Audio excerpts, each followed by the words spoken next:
Turkey's central bank cut interest rates by 50 basis points, which brought the benchmark rate down to 5%, the overnight lending rates to 7%, and the borrowing rates to 4%. This move is in line with the bank's policies and strategies for the last couple of years.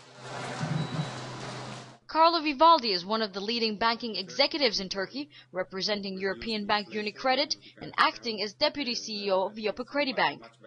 With global experience in banking, Vivaldi evaluates the central bank's policy. The reason why they decrease is because they want to avoid, on one side, the inflows of hot money, and the second, because they took the chance to help the growth, the internal demand growth.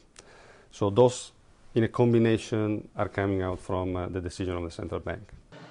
Vivaldi emphasizes that Turkey's economy is strong, especially when taking into consideration other countries' economic crises in the region. I observed the central bank governor activity since 2 years, especially. It has been complicated to be understood, but very effective, because at the end Turkey is still growing, reduced the inflation, reduced the current account, and is in a much better shape than the neighbor countries. In 2012, Turkey ranked as the world's 13th most attractive destination for foreign direct investment, according to the AT Kearney FDI Confidence Index. Banking experts say it appears the central bank's efforts to appeal to foreign investors is working. The queue of investors is pretty long. I have every day a big amount of a long list of foreign investors who would like to either invest or find distributors for their products. So the appealing of Turkey is pretty high.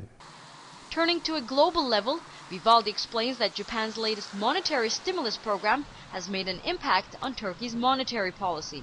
There is a huge liquidity in the market, especially after what the Japan central bank did a couple of weeks ago with a big inflow of liquidity, which is now searching for a yield.